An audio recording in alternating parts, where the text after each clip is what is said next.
Money for all, money for none. Universal basic income. Here we go. Its background info is a source of income from the government that is given to every adult without any strings. So government can't stop you from getting the money nor stop you from spending however you want. Of course, not illegally. The money has to be cash or credit. Can't be $100 worth of coupons like in what I said right there.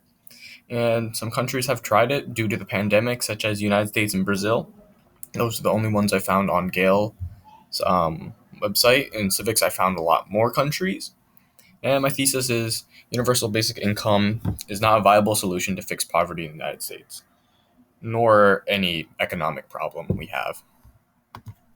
One of the reasons is it's too expensive.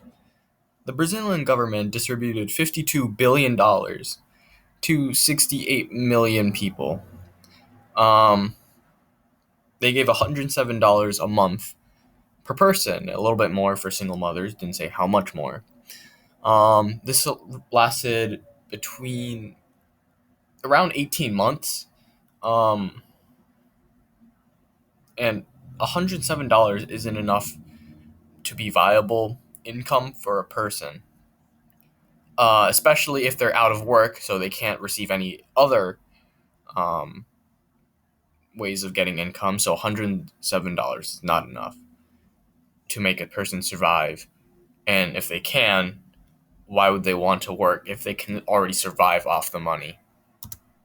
Without stable funding, universal basic income benefits will run out quickly, leading to a worse situation before.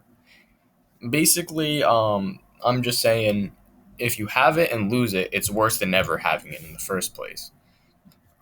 Since in this example, we have, but the country also showed a shortcoming with such programs. When the funding ran out, poor households were thrown back into turmoil.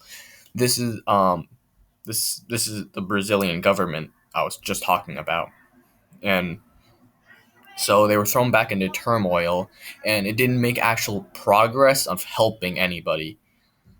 It didn't help in any way except making their lives better. But then it quickly fell short.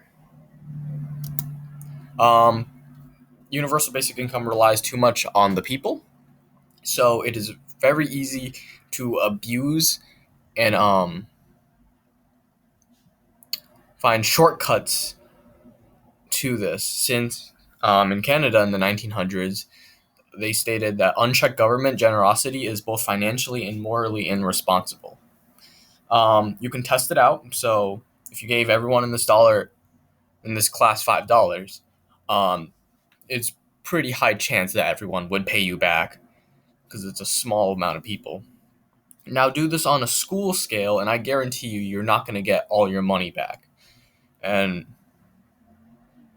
now do this on a nationwide scale, and there's going to be more problems. The numbers can be deceiving, really. Look at this fact: one mom bought her daughter a pair of shoes for her birthday, free from worry about whether or not she could afford it. And in this example, Stockton, California, they were given $500 each month. And $500 each month isn't enough to sustain people. And they were randomly chosen. So it wasn't based off anything poor, rich. So $500 a month is actually $16 a day, which is really close to the Californian minimum wage, which is $15. So $15 an hour would be close to whatever the mom actually could buy. Not only that, but students spend around 3 hours a day on their homework. So 1 hour doesn't seem like a lot, and 500 a month is not a lot. My final thoughts is it can be useful in the future, but right now, no. On a smaller scale like Stockton, it could potentially work. But